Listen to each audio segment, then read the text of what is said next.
तो ये मेरी ज़िंदगी की एक नई शुरुआत होने वाली थी। मैं अपना ग्रेजुएशन कंप्लीट करने के लिए पंजाब शिफ्ट हुआ, जहाँ पे लुधियाना में खाना के पास मेरा हॉस्टल था। मेरे हॉस्टल के पीछे ही रेलवे लाइंस बिछी हुई थी, जिसके कारण दिन रात वहाँ पे ट्रेन की आवाज़ें आती रहती थी। मेरी रूम की खिड़कियाँ दिन रात बजती रहती थी। क्योंकि ऑलरेडी मैं इस जगह का रेंट दे चुका था, इसलिए मैं कहीं और नहीं जा सकता था। सो इसलिए मैंने इन सब चीज़ों से यूज टू होने के बारे में सोचा। मेरा रूम 4th फ्लोर के ऊपर था, जहाँ पे 2 और स्टूडेंट्स पढ़ते थे। कुछ ही टाइम के बाद हम तीनों की काफी अच्छी दोस्ती हो चुकी थी एंड रोज की जितनी भी आवाजें आती थी, हम उन सारे आवाजों से एक टाइम के बाद यूज टू होने लगे थे। बट सडनली तभी एक रात कुछ ऐसा हुआ जिसे हम इग्नोर नहीं कर पाए। हमारे कानों के अंदर एक औरत की बहुत ज्यादा तेजी से चीखने की आवाज आई, जैसे कि वो काफी ज्यादा दर्द के अंदर हो। हम तीनों दोस्त उठ के बैठ गए। हमें लगा कि कोई हमारे साथ प्रैंक कर रहा है, या फिर हॉस्टल के अंदर ही जो लड़कियां है वो जाग रही होगी एंड वो आपस में मस्ती कर रही होगी। इसी के साथ हम पानी पी के उस रात सो गए। बट अगले दिन रात के टाइम हमें फिर वो आवाजें आई। हमने कभी चैन की नींद नहीं सो पा रहे थे। एक दिन मैं उठा एंड मैंने अपने रूम का दरवाजा खोला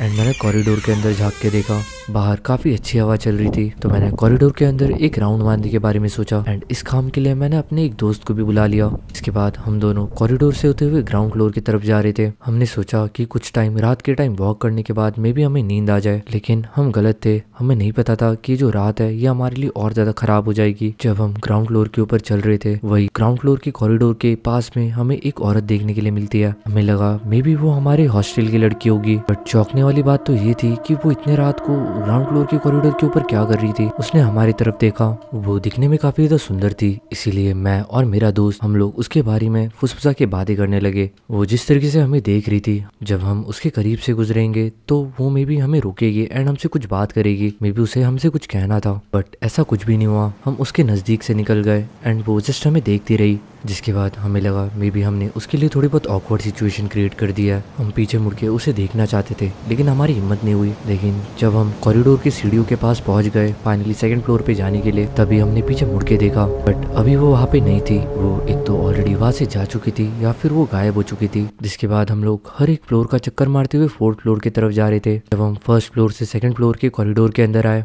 एंड हम 3rd फ्लोर की सीढ़ियों की तरफ बढ़ रहे थे, हम लोग आपस में बात कर रहे थे। लेकिन तभी हमें रियलाइज हुआ कि हमारे पीछे कोई चल रहा है। ऑलरेडी रात के 1 बज रहे थे। हमने पीछे मुड़ के देखा, लेकिन वहाँ पे कोई नहीं था। हमें लगा ये हमारी चप्पलों की आवाज है, क्योंकि आधे रात के 1 बजे हमें हंट कर रही है। हम इसी तरीके से चक्कर मारते हुए फाइनली अपने फ्लोर के ऊपर पहुंच गए। लेकिन वो जो एहसास था कि हमारे पीछे कोई कर रहा है, वो आखिर तक गया ही नहीं। हम लोग ऑलरेडी हमारे रूम में आ चुके थे। मेरा दोस्त उसके बेड के ऊपर जा चुका था। मैं दरवाजा क्लोज कर रहा था, बट सडनली अचानक पता नहीं मेरा मन हुआ कि मैं एक बार दरवाजा खोल के कॉरिडोर के अंदर झांक के देखूं। मैंने दरवाजा खोला एंड कॉरिडोर के अंदर दोनों साइड्स के अंदर देखा, बट मुझे कुछ नहीं दिखा। एंड फिर उसके बाद मैंने अपना दरवाजा बंद कर दिया। लेकिन दरवाजा बंद करते ही मुझे वापस से किसी की चलने की आवाज आई, जैसे कोई चप्पल घिसते हुए चल रहा हो। मैंने इग्नोर किया एंड मैं जाके सो गया। अगले दिन फिर से हमें किसी के चिल्लाने की आवाजें आ रही थी, या फिर किसी की चप्पल घिस के चलने की आवाजें। हमें हमेशा ऐसा एहसास होता था जैसे कि हमारे कॉरिडोर के अंदर कोई चल रहा हो, बट दरवाजा खोलने पे वहाँ पे कोई भी नहीं दिखता था। ये चीजें दिन ब दिन बढ़ती रही एंड धीरे धीरे करके हमें रात के टाइम कभी नींद ही नहीं आती थी। तो हमने लेट नाइट तक नेटफ्लिक्स की सीरीज देखना स्टार्ट कर दिया, ताकि जब लेट नाइट तक जागने के बाद हमें नींद आए तो एकदम गहरी वाली नींद आए। सीरीज खत्म करने के बाद जैसे ही हम सोने गए, कुछ 15 मिनट हो चुके थे।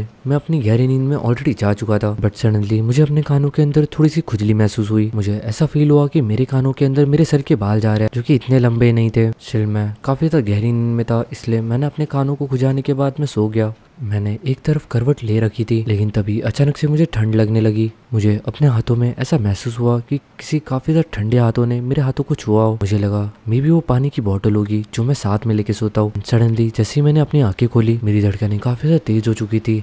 मैं अपने हाथों को हिला नहीं पा रहा था। मैं काफी ज्यादा कोशिश कर रहा था कि मैं कुछ बोल पाऊँ, लेकिन मेरे मुंह से एक आवाज नहीं निकल रही थी। मैंने अपने साइड में एक लड़की को बैठा हुआ देखा, जिसका हाथ मेरे हाथों में टच हो रहा था। लेकिन क्योंकि मैं काफी ज्यादा गहरी नींद से उठा था, तो मेरा विजन काफी ज्यादा ब्लर था। बट स्टिल मेरे पूरे शरीर के ऊपर पसीना आ चुका था। जब तक मेरा विजन क्लियर हुआ, तब तक वो जो लड़की थी वो यहाँ से गायब हो चुकी थी। जिसके बाद मुझे रात भर नींद नहीं आई। मैंने अपने दोस्तों को उठा दिया एंड उन्हें इन सब चीजों के बारे में बताया। जिसके बाद डर तो उन्हें भी लग रहा था, फट तो उनकी भी रही थी, लेकिन उन्होंने बकचोदी ही करना शुरू कर दिया। बट उस रात हम तीनों में से कोई भी नहीं सोया। बट उस रात की बात को मैं भूल नहीं पा रहा था। अगले दिन सुबह होते ही मैं हॉस्टल के वार्डन के पास गया इस चीज के बारे में बात करने के लिए। मेरे दोस्त भी मेरे साथ थे। मुझे जानना था कि जो कुछ भी मेरे साथ हो रहा है क्या वो सही में हो रहा है या फिर ये बस मेरा वहम है। लेकिन जो वार्डन ने मुझे बताया वो जानने के बाद मुझे मेरा जवाब मिल चुका था। वो वार्डन एक लेडी थी। उसने मुझसे कहा मैं बैचलर ऑफ साइंस की स्टूडेंट थी एंड मैं इन सब चीजों के ऊपर नहीं बिलीव करती। बट कुछ साल पहले यहाँ पे एक बहुत बड़ा इंसिडेंट हुआ था। हॉस्टल के पीछे वाली जो रेलवे लाइन है उसके अंदर एक ट्रेन एक्सीडेंट के अंदर काफी सारे लोगों ने अपनी जानें गंवाई थी। एंड उसी दिन के बाद काफी सारी ऐसी चीजें होती है जिनको मैं तुम्हें नहीं समझा सकती, लेकिन उन सारी चीजों को काफी सारे लोगों ने एक्सपीरियंस किया है। मैं बस तुम्हें एक चीज कहना चाहूंगी कि तुम्हें अपने मन को स्ट्रांग रखना पड़ेगा एंड उन सब चीजों को कभी भी अपने ऊपर हावी मत होने देना। भगवान के ऊपर भरोसा रखो। वो चीजें बस तुम्हें हॉन्ट कर सकती है, डरा सकती है, बट उनसे तुम्हें कुछ नहीं होगा। बस इन सब चीजों के ऊपर ज्यादा ध्यान मत दो। तुम जितना ज्यादा इन सब चीजों के बारे में सोचोगे उतना ही ज्यादा तुम इन सब चीजों की प्रेजेंस फील कर पाओगे। ये सब चीजें सुनने के बाद हम तीन दोस्तों के बीच में काफी सारी गॉसिप्स हुई, जिसके बाद फाइनली शाम हो गई। मैं उसी रेल दुर्घटना के बारे में सोच रहा था। मैं उसके बारे में जानना चाहता था। मैंने उस रेल दुर्घटना के बारे में सर्च किया एंड मुझे पता चला ये जो खाना रेल डिजास्टर है ये हुआ था 26 नवंबर 1998 में खाना लुधियाना के अंदर, जो कि पंजाब के अंदर है। ये 3:15 के ऊपर हुआ था, जब कलकत्ता से आने वाली एक ट्रेन जिसका नाम जम्मू तवी सीलधा एक्सप्रेस था वो 6 डी रेल कोचेस से आके टकरा गई थी अमृतसर के। एंड इस दुर्घटना के अंदर कुल मिला के 212 लोग जो थे वो मारे गए थे। उस ट्रेन के अंदर 2500 पैसेंजर्स थे। इस रेल दुर्घटना को भारत के सबसे ज्यादा डेडलीस्ट रेल दुर्घटनाओं के अंदर गिना जाता है। एंड जिस जगह के ऊपर ये एक्सीडेंट हुआ था वो रेलवे लाइन ठीक हमारे हॉस्टल के पीछे वाली साइड थी। आज के समय पे मैं ऑलरेडी अपना ग्रेजुएशन खत्म कर चुका हूँ एंड मैं अपने घर लौट चुका हूँ। बट आज भी उन घटनाओं के बारे में याद करता हूँ तो मेरे शरीर के रोंगटे खड़े हो जाते हैं। वो सारे एक्सपीरियंस मेरे लिए काफी ज्यादा ट्रॉमेटाइजिंग थे एंड उन्हीं दिनों के बाद मैंने इन सब चीजों के ऊपर भरोसा करना शुरू कर दिया। सो गाइज ये कहानी खत्म होती है यहीं पे। होप करता हूँ कि आपको ये कहानी पसंद आई होगी। ये कहानी एक सच्ची दुर्घटना के ऊपर आधारित थी। आप लोग इन चीजों के बारे में क्या सोचते हो मुझे कमेंट करके बता सकते हो कमेंट सेक्शन के अंदर। एंड साथ ही साथ अगर आपके साथ भी कभी कुछ हुआ है तो आप अपने एक्सपीरियंसेस शेयर कर सकते हो। तो मिलते हैं अगली वीडियो के अंदर एक नई घटना के साथ। तब तक के लिए बाय बाय।